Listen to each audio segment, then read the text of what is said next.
सोचो, आप अपने यार दोस्तों के साथ कहीं दूर जा रहे हो वेकेशन मनाने के लिए। आपका प्लेन इस वक्त 4000 फीट की ऊंचाई पर उड़ रहा है। नीचे हर तरफ ऊंची ऊंची पहाड़ियां हैं जहां सिर्फ बर्फ ही बर्फ दिखाई देती है। सभी लोग बहुत एक्साइटेड हैं इन खूबसूरत नज़ारों को देखकर। लेकिन क्या हो अगर अचानक से आपका प्लेन इन्हीं बर्फीली पहाड़ियों पर क्रैश कर जाए। खुशकिस्मती से आप लोगों में से कुछ की जान तो बच जाती है, लेकिन आप जिस जगह पर फंसे हुए हो वहां से आपको देख पाना ऑलमोस्ट इम्पॉसिबल है। मीलों दूर तक ना तो कोई जानवर दिखाई देता है और ना ही कोई पेड़। जिंदा रहने के लिए ना तो आपके पास खाना बचा है और ना ही गर्म कपड़े, और टेम्परेचर है -6 डिग्री सेल्सियस। सोचो ऐसी सिचुएशन में आप क्या करोगे। कुछ ऐसा ही हुआ था रग्बी टीम के इन प्लेयर्स के साथ, जो कि एक फ्रेंडली मैच खेलने के लिए चिल्ली जा रहे थे। लेकिन उन्हें क्या पता था कि ये सफर उन्हें खेल के मैदान तक नहीं बल्कि मौत के मैदान तक ले जाएगा, जहां हर रोज एक नई जंग होगी खुद को जिंदा रखने के लिए। यहाँ तक तो फिर भी ठीक था, लेकिन इसके बाद इन्होंने जो कुछ भी किया उसे सुनकर आपकी रूह कांप जाएगी। इन्होंने अपने यार दोस्तों, यहाँ तक कि कुछ ने तो अपनी फैमिली मेंबर की डेड बॉडीज तक को खाया जिंदा रहने के लिए। यही नहीं, इन सभी लोगों ने मिलकर एक पैक्ट भी बनाया जिसके तहत जितने भी लोग जिंदा हैं उन सभी लोगों ने एक दूसरे को परमिशन दी कि उनके मरने के बाद कोई भी उनकी डेड बॉडीज को खा सकता है। 12 अक्टूबर साल 1972 साउथ अमेरिका के उरुग्वाय देश से एक छोटा सा हवाई जहाज टेक ऑफ करता है, और यह हवाई जहाज जा रहा है चिली देश की राजधानी सेंटियागो, और इसमें बैठे हैं रग्बी टीम के कुछ हट्टे कट्टे प्लेयर्स। इसमें टोटल 45 पैसेंजर्स हैं, जिसमें प्लेयर्स के फैमिली मेंबर्स और फ्रेंड्स भी शामिल हैं। ये उड़ान कुछ ज्यादा लंबी नहीं होनी थी, क्योंकि आमतौर पर उरुग्वाय से सेंटियागो पहुंचने में सिर्फ 3 घंटे का ही वक्त लगता है। लेकिन रास्ते में बीच में आती है एंडीज की पहाड़ियाँ। साउथ अमेरिका में मौजूद एंडीज माउंटेन रेंजेस दुनिया की लार्जेस्ट माउंटेन रेंजेस है, और हिमालय की पहाड़ी के बाद सबसे बड़ी पहाड़ियां भी यहीं पाई जाती हैं। अब ये लोग उरुग्वाय एयरपोर्ट से निकल तो गए थे, लेकिन थोड़ी दूर पहुंचने के बाद मौसम जो था वो बहुत ज्यादा खराब हो जाता है। तो ये लोग अर्जेंटीना के मेंडोजा में ही लैंड कर देते हैं और वेट करते हैं कि मौसम सही हो जाए। अगला दिन 13 अक्टूबर ये विमान दोबारा से टेक ऑफ करता है और दोपहर के 2:18 पर पहुंचता है प्लॉन्चन पास पर। अभी तक तो यहाँ पर सब कुछ सही था, और यहाँ पर पहुंचने के बाद प्लेन का को पायलट रेडियो से सेंटियागो के ATC यानी एयर ट्रैफिक कंट्रोलर से कांटेक्ट करता है और कहता है कि हम लोग प्लॉन्चन पास पर पहुंच गए हैं और 3:32 पर क्यूरिको यानी कि जो चिल्ली के अंदर है वहां पर पहुंच जाएंगे। अब यहाँ तक तो कोई दिक्कत नहीं थी, लेकिन इसके ठीक 3 मिनट के बाद यानी कि 3:34 पर प्लेन का को पायलट रघु रारा दोबारा से चिल्ली की ATC से कांटेक्ट करता है और कहता है कि हम लोग चिल्ली की क्यूरिको में पहुंच गए हैं और नॉर्थ की तरफ टर्न ले रहे हैं, और थोड़ी देर में हम सेंटियागो पहुंचने वाले हैं, तो हमें लैंड करने की परमिशन दे दो। अब जैसे ही एयर ट्रैफिक कंट्रोलर ये बात सुनता है तो वो हैरान हो जाता है कि ये कह क्या रहा है, क्योंकि प्लॉन्चन पास से क्यूरिको पहुंचने की नॉर्मल टाइमिंग जो है वो 11 मिनट की है, और ये को पायलट 3 मिनट में ही कह रहा है कि हम क्यूरिको पहुंच गए हैं। लेकिन इसके बाद भी क्यूरिको ATC में बैठा व्यक्ति इस बात को पूरी तरह से इग्नोर कर देता है और कहता है कि प्लेन को 1000 फीट की हाइट पर ले आओ, और इसके बाद ही इस प्लेन की आखिरी कन्वर्सेशन होती है, जिसके बाद पायलट प्लेन को नीचे उतारने लगता है। नीचे उतरते समय अचानक से भयानक टर्बुलेंस देखने को मिलती है। प्लेन बहुत तेजी के साथ हवा में ऊपर नीचे हिलने लगता है, और इसी समय आसमान में बहुत सारे बादल आ जाते हैं। अचानक से प्लेन में अलार्म्स बजने लगते हैं और वार्निंग लाइट भी चमकने लगती है। पायलट को समझ नहीं आता कि क्या हो रहा है, लेकिन पीछे बैठे रग्बी प्लेयर्स काफी निडर हैं। वे मजाक बनाते हैं इस टर्बुलेंस का। लेकिन इन्हीं जोक्स के बीच एक पैसेंजर खिड़की के बाहर देखता है कि बादल धीरे धीरे हटने लगे हैं, लेकिन फिर देखता है कि पहाड़ी बहुत नजदीक है, और जैसे ही हवाई जहाज बादलों के बाहर निकलता है पायलट रियलाइज करते हैं कि उनके सामने बहुत करीब एक बहुत बड़ा पहाड़ है। इमीडिएटली पैनिक में आकर पायलट प्लेन को ऊपर की तरफ मोड़ने की कोशिश करते हैं। एयरक्राफ्ट का ग्राउंड कोलिजन अलार्म बहुत तेजी के साथ बज रहा है। पायलट मैक्सिमम पावर लगा देते हैं अल्टीट्यूड गेन करने के लिए, पर अफसोस अब काफी देर हो चुकी थी।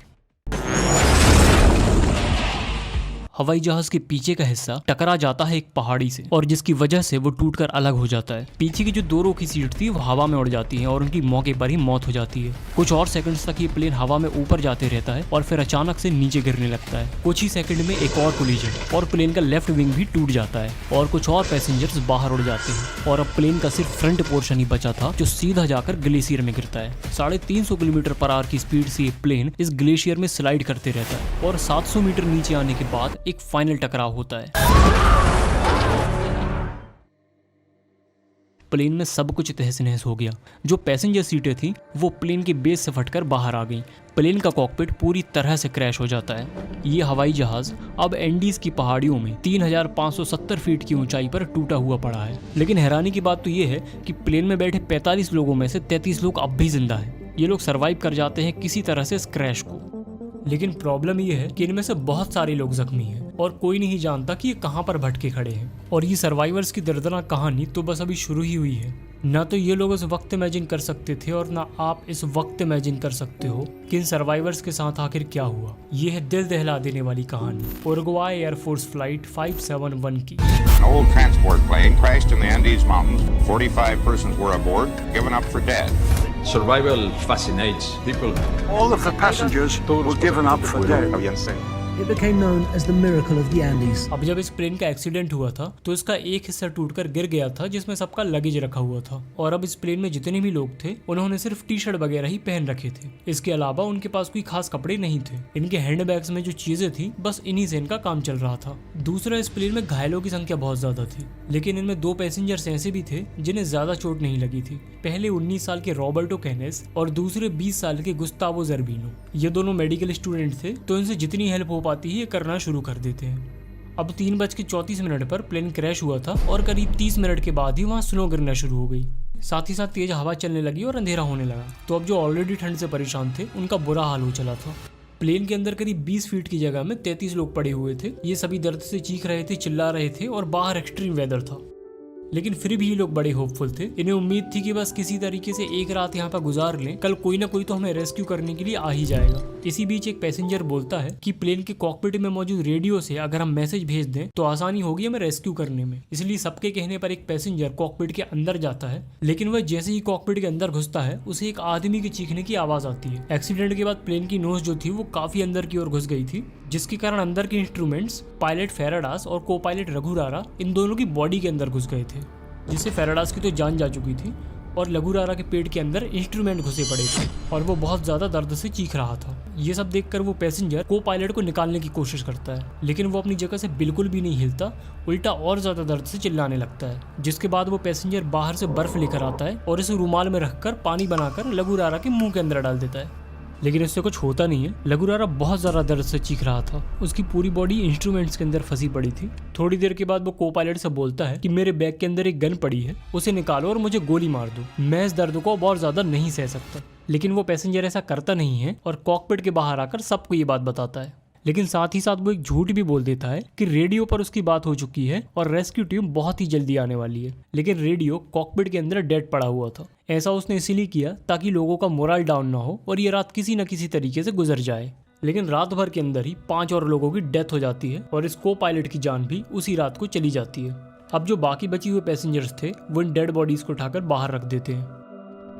अगला दिन 14 अक्टूबर, अर्जेंटीना, चिली और उरुग्वाई से 11 अलग अलग हवाई जहाज सर्च ऑपरेशन में लगते हैं। इन्होंने जो सर्च एरिया चूज किया था वो सही था और इसी के अंदर ही क्रैश साइट भी मौजूद थी।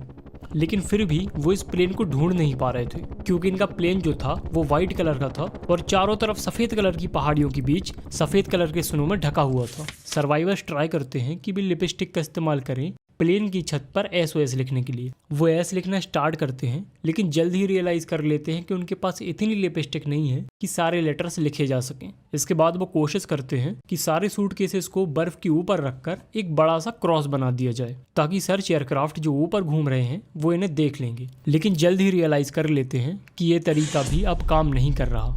उस दिन इन्हें 1 नहीं 2 नहीं बल्कि 3 हवाई जहाज अपने ऊपर से उड़ते हुए दिखते हैं। ये लोग चिल्लाकर हाथ हिलाकर पूरी कोशिश करते हैं कि हवाई जहाज़ों ने नोटिस कर लें, लेकिन ऐसा हो नहीं पाता और एक और दिन इसी कोशिश में गुजर जाता है।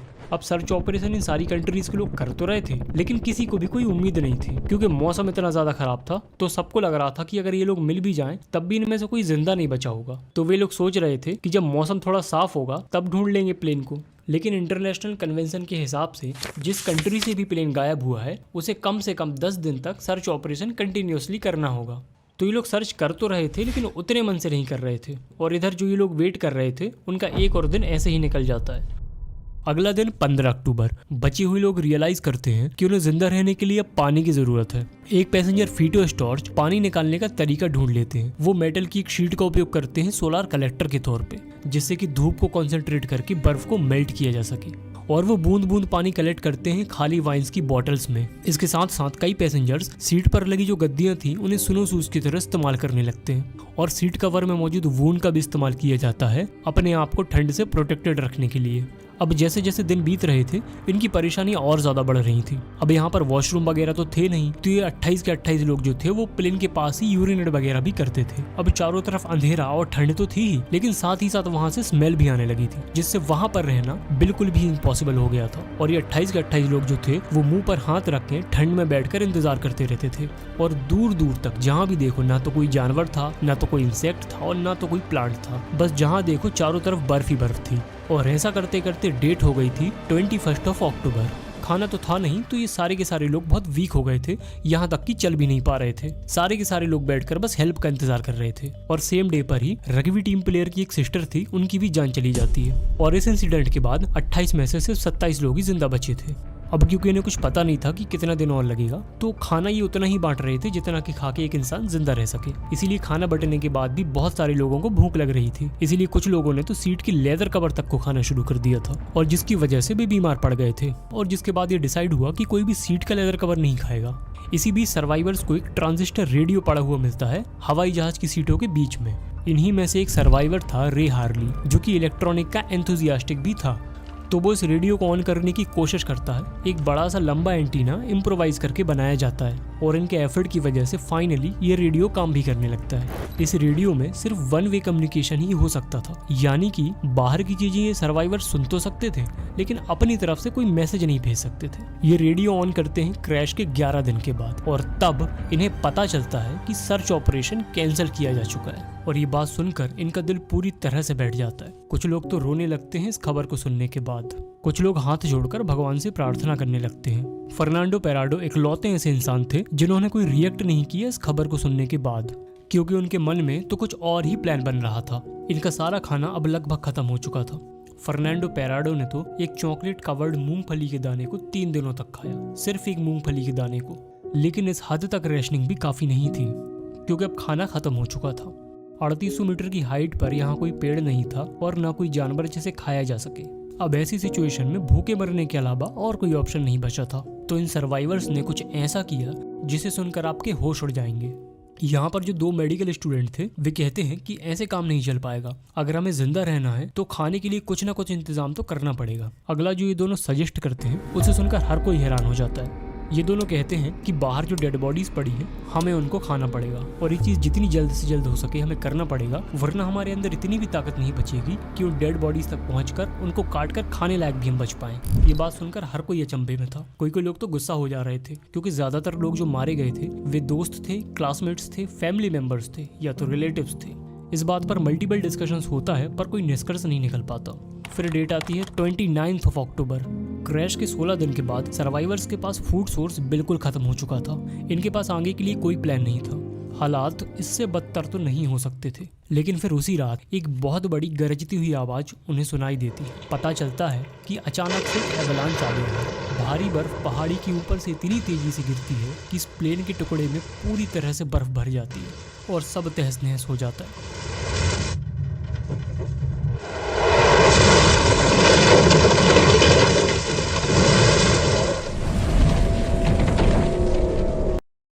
8 लोग बर्फ के अंदर फंसकर सांस की कमी की वजह से मारे जाते हैं। अब बचते हैं सिर्फ 19। ये बचे हुए 19 लोग भी बर्फ के अंदर एक छोटी सी स्पेस में दबे हुए हैं। पेराडो एक मेटल पोल का इस्तेमाल करते हैं बर्फ के अंदर होल बनाने के लिए, जिससे थोड़ी सी वेंटिलेशन आ पाती है। और 2 दिन तक मेहनत करने के बाद ये खोद कर एक टनल बनाते हैं इस बर्फ के अंदर से, और बड़ी ही मुश्किल से इस सरफेस पर बाहर निकल पाते हैं। और बाहर निकलते ही इन्हें दिखता है कि बर्फ का तूफान आ रहा है, और जिंदा रहने के लिए उस बर्फ की गुफा में रहना ही सही होगा। अगले 3 दिनों तक ही सर्वाइवर्स इस छोटे से स्पेस में फंसकर बैठे रहते हैं, और जब मौसम साफ होता है तो ये लोग वापस से सरफेस पर आ जाते हैं। हालात इतने ज्यादा खराब थे कि इन बची हुई लोगों के लिए अब चलना भी मुश्किल हो रहा था। जिनका वेट 80 किलो तक था उनका वेट भी 30 से 40 किलो तक पहुंच गया था, और खाना एकदम खत्म था। अब इनमें से एक पैसेंजर उठता है, वो गिलास का एक टुकड़ा लेता है, बाहर जाता है, और जो डेड बॉडीज बाहर स्नो में फ्रीज होकर दबी पड़ी थी उनको छोटे छोटे पीसेस में काट के उठा के ले आता है और प्लेन की छत पर रख देता है सूखने के लिए। और बाद में प्लेन की छत पर जाकर एक पीस को उठाता है और निगल लेता है। इसको देखकर 2 और लोग जाते हैं, वो भी एक पीस को उठाते हैं और निगल जाते हैं। यहाँ तक आते आते इनका मोरल पूरी तरह से डाउन हो चला था। चारों तरफ सिर्फ बर्फ ही बर्फ दिख रही थी। सर्च ऑपरेशन बंद हो चुका था। अब इसके बाद कुछ और दिन बीतते हैं इंतजार करते करते, और 3 और लोगों की जान चली जाती है। टोटल बचते हैं 16 लोग। लेकिन इस टाइम तक आते आते इन्हें एक चीज समझ में आ गई थी कि अब बाहर से कोई मदद नहीं मिलने वाली, इन्हें अपनी मदद खुद करनी पड़ेगी अगर जिंदा रहना है तो। और इसके बाद जो लोग हेजिटेट हो रहे थे अपने यार दोस्त और फैमिली मेंबर्स की डेड बॉडीज को खाने के लिए, वे लोग भी रेडी हो जाते हैं और खाने लगते हैं। ये लोग एक पैक्ट भी बनाते हैं जिसके तहत जितने भी लोग जिंदा हैं वे सारे लोग एक दूसरे को परमिशन देते हैं कि उनके मरने के बाद कोई भी उनकी डेड बॉडीज को खा सकता है। अभी लोग डिस्कस करते हैं और एक प्लान बनाते हैं कि ऐसे बैठकर मौत का इंतजार करने से तो कोई फायदा नहीं है, हमें अपनी मदद खुद ही करनी होगी अगर यहाँ से निकलना है तो। कैनेसा, पराडो और विजिटेंस ये सबसे स्ट्रॉन्गेस्ट सर्वाइवर्स में से थे, तो सब लोग मिलकर डिसाइड करते हैं कि इन लोगों को थोड़ा ज्यादा खाने का राशन दिया जाए और सबसे गर्म कपड़े भी इन्हें दिए जाएं, क्योंकि ये लोग कोशिश करेंगे बाहर निकलकर मदद ढूंढने की। सबसे पहला काम था लोकेशन का अंदाजा लगाना। प्लेन क्रैश होने से पहले को पायलट ने एक स्टेटमेंट दी थी कि इनके हवाई जहाज ने क्यूरिको शहर को पार कर लिया है।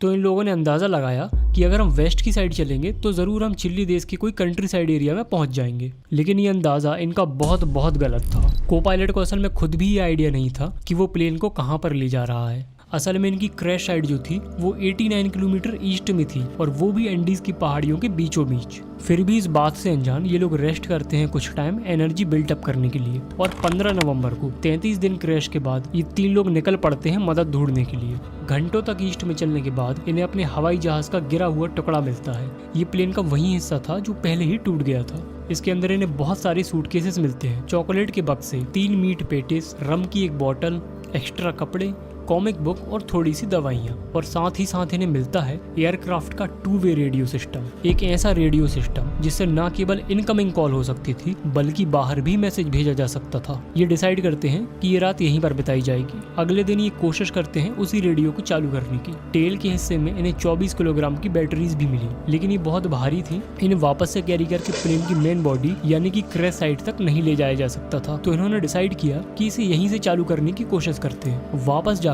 ये रॉय हार्ली की मदद लेते हैं जिसे इलेक्ट्रॉनिक्स की थोड़ी जानकारी थी, लेकिन अफसोस इनका ये प्लान भी काम नहीं करना था। एयरक्राफ्ट का इलेक्ट्रिकल सिस्टम 115 वोल्ट एसी पर काम करता था और जो बैटरीज इनकी थी वो 24 वोल्ट डीसी की थी। इन्हें कनेक्ट करने का इनके पास कोई जरिया नहीं था। कुछ दिनों तक ये पूरी कोशिश करते हैं इस रेडियो को चालू करने की, लेकिन जल्द ही रियलाइज कर लेते हैं कि इससे कुछ नहीं होने वाला। जिंदा रहना है तो वेस्ट की डायरेक्शन में चलना शुरू करना पड़ेगा। अगला दिन 12 दिसंबर, 2 महीने पूरे हो चुके हैं उस दिन से जिस दिन ये प्लेन क्रैश हुआ था। ये 3 बहादुर आदमी पेराडो, कैनेसा और विजिटेंस निकल पड़ते हैं बिना किसी माउंटेन विंग गियर के ग्लेशियर पर क्लेम करने। वेस्ट की दिशा में जाने का मतलब था कि पहले इन्हें पहाड़ी के ऊपर जाना होगा नीचे जाने से पहले। इन्हें अभी भी लगता था कि ये बस कुछ ही किलोमीटर दूर है, तो इन्हें उम्मीद थी कि 2-3 दिन और चलकर ये मदद ढूंढ लेंगे। तो इन्होंने बस 3 ही दिन की मीट की सप्लाई पैक करी थी। पेराडो ठंड से बचने के लिए 3 जीन्स एक के ऊपर एक पहने हुए थे और अपनी टी शर्ट के ऊपर 3 स्वेटर्स और पहनी थी और पैरों पर उन्होंने 4 पेयर सॉक्स के पहने थे और इसके ऊपर एक प्लास्टिक शॉपिंग बैग भी लगाया था। ठंड की इतनी बुरी हालत थी, साथ ही साथ इतनी ऊंचाई पर हवा भी काफी पतली हो जाती है जिसकी वजह से ऑक्सीजन की कमी महसूस होने लगी। लेकिन इसके बाद भी ये आगे बढ़ते रहे। ये तीनों एक स्लीपिंग बैग में जितना करीब हो सके उतना करीब रहकर सोते थे और सूरज के निकलते ही चलना शुरू कर देते थे। धीरे धीरे कदम से कदम मिलाकर ये आगे बढ़ते हैं। दूसरा दिन आया, तीसरा दिन आया और चौथे दिन की सुबह इन्हें रियलाइज होता है कि इनकी प्रेडिक्शन कितनी गलत थी। इन्हें दिखता है कि ये रास्ता तो खत्म ही नहीं होता। खाने की कमी की वजह से विजिटेंट डिसाइड करता है कि वो वापस क्रैश साइट पर चला जाएगा और बचे हुए 2 लोग ही आगे बढ़ेंगे ताकि खाने की कम जरूरत पड़े। 15 दिसंबर, विजिटेंट अपना रास्ता वापस ले लेता है जो कि बहुत ही आसान रास्ता होता है क्योंकि ये सारा डाउनहिल था। तो वो एयरक्राफ्ट की सीट को एक स्ले की तरह इस्तेमाल करता है और 1 घंटे के अंदर ही क्रैश साइट पर वापस पहुंच जाता है। इस पहाड़ी पर चढ़ने में इन्हें पूरे 3 दिन लग गए थे और 1 ही घंटे में ये इस क्रैश साइट पर वापस आ गए। इधर पेराडो और कैनेसा लगातार आगे बढ़ते रहे। 3 घंटे के बाद ये एक पहाड़ी की पीक पर पहुंचते हैं जहां से इन्हें दिखता है कि चारों तरफ दूर दूर तक सिर्फ पहाड़ियां ही पहाड़ियां हैं। I couldn't breathe, I couldn't speak, I couldn't even think because what we saw was horrible. Instead of green valleys, we saw mountains and snow-covered peaks 360 degrees around us, to the horizon all around us. पेराडो बड़ी मुश्किल से कोशिश करते हैं कि कुछ तो दिखाई दे, लेकिन फिर दूर वेस्टर्न होराइजन में इन्हें दिखाई देता है कि 2 पहाड़ियों की चोटी है जहां पर बर्फ नहीं है। ये अंदाजा लगाते हैं कि हमें उसी डायरेक्शन में ट्रेवल करते रहना चाहिए और ये अगले कई दिनों तक हाइकिंग करते रहते हैं। फाइनली एक वैली में पहुंचते हैं, एक ऐसी वैली जहां पर इन्हें एक बहती हुई नदी दिखाई देती है। ऐसी सिचुएशन में नदी तक पहुंचना बहुत बड़ी राहत की बात थी, क्योंकि नदी के रास्ते ट्रेवल करते करते टाउन हिल रास्ता मिलना बहुत आसान था। ये लोग लगातार आगे बढ़ते रहते हैं और फाइनली 9 दिन तक ट्रैकिंग करने के बाद 20 दिसंबर को इन्हें इंसानों की कुछ प्रेजेंस दिखाई देती है। ये इतना थक गए थे कि इनसे अब बिल्कुल भी नहीं चला जा रहा था। और तभी नदी के दूसरे किनारे घोड़े पर बैठे 3 लोग इन्हें दिखाई देते हैं। पैराडो बहुत तेज चिल्लाते हैं, लेकिन नदी का शोर इतना ज्यादा है कि आवाज उन तक नहीं पहुंच रही। लेकिन बाय चांस उनमें से एक आदमी इन्हें देख लेता है और उनकी तरफ देखकर वापस चिल्लाता है, टुमारो। वो ये कहता है कि मैं कल फिर आऊंगा। अगले दिन वो आदमी घोड़े पर बैठकर दोबारा आता है और इस बार अपने साथ कुछ पेपर्स और पेंसिल लेकर आता है। इस पर लिखा होता है, व्हाट डू यू वांट। वो इस पेपर और पेंसिल को एक पत्थर से बांधता है और नदी के दूसरे किनारे पर फेंकता है। अब इसे पढ़कर ये लोग भी अपना मैसेज लिखकर उसे पत्थर में लपेटकर फेंकते हैं। इस कागज पर लिखा होता है, I come from a plane that fell in the mountains, I am Uruguayan. ये उन्होंने मैसेज लिखा था पेपर पे और ये वो ओरिजिनल पेपर है जो उन्होंने एक्चुअल में लिखा था। दूसरी तरफ इस संदेश को रिसीव करने वाला आदमी एक चिली देश का किसान था, सर्जियो कैटालान। वो इस नोट को पढ़ता है और उन्हें इशारों में समझाता है कि मैंने समझ लिया है, और वो जल्दी से लोकल अथॉरिटीज को इन्फॉर्म करके हेल्प लेकर आता है। इसके बाद इन दोनों को रेस्क्यू कर लिया जाता है, हॉस्पिटल लेकर जाया जाता है और ये पूरी कहानी बताते हैं कि कैसे इनके बाकी के 14 दोस्त किस जगह पर फंसे हुए हैं। पता चलता है कि अपनी उम्मीद के बल पर ये पिछले 10 दिनों में 61 किलोमीटर पैदल चलकर हाइक किए थे। जैसे ही इनकी कहानी के किस्से बाकी लोगों को पता चलते हैं तो ये एक इंटरनेशनल खबर बन जाती है। अब उधर दूसरी तरफ जहां प्लेन क्रैश हुआ था और ये 14 लोग जो थे वो वेट कर रहे थे और कोई भी रेडियो से हट नहीं रहा था। पिछले 9 दिनों से ये रेडियो से चिपके हुए थे कि शायद कोई खबर आ जाए। और फिर उसके बाद 22 दिसंबर को रेडियो पर एक न्यूज़ आती है कि एंडीज में जो उरुग्वाई का प्लेन क्रैश हुआ था उसके 2 सर्वाइवर्स मिल गए हैं और उनके 14 साथी एंडीज की पहाड़ियों में फंसे हुए हैं। और ये न्यूज़ सुनकर ये 14 के 14 लोग खुशी से रोने लगते हैं, चीखने लगते हैं। और इसके बाद 2 हेलीकॉप्टर्स रेडी किए जाते हैं और इन दोनों से जो हॉस्पिटल में एडमिट थे, जिनका वेट 30 किलो से भी कम हो चुका था, इनसे बस इतना पूछा जाता है कि आप आइडिया लगाकर बता दो कि ये लोग कहाँ पर हैं। ये दोनों खुद उस हेलीकॉप्टर में पहुंच जाते हैं और कहते हैं कि हमें एक चीज़ पता है, हम जाकर बताएंगे। और फिर ये हेलीकॉप्टर यहाँ से एक सर्वाइवर को रेस्क्यू कर लेते हैं और इनको बचा लेते हैं। 72 डेज तक इतनी एक्सट्रीम कंडीशन में भी, वो भी बिना किसी खाने के। एक ऐसी कहानी है जो बताती है कि कोई भी सिचुएशन में अगर आप हौसला बनाए रखें, हिम्मत नहीं हारते, तो किसी भी सिचुएशन से निकला जा सकता है। इस कहानी को लेकर कई कंट्रोवर्सी भी हुई कि इन्होंने आदमी को खाया, ये नरभक्षी हैं, लेकिन ये हमारी हिस्ट्री की एक ऐसी कहानी है जिसको देखकर इंस्पिरेशन ली जा सकती है।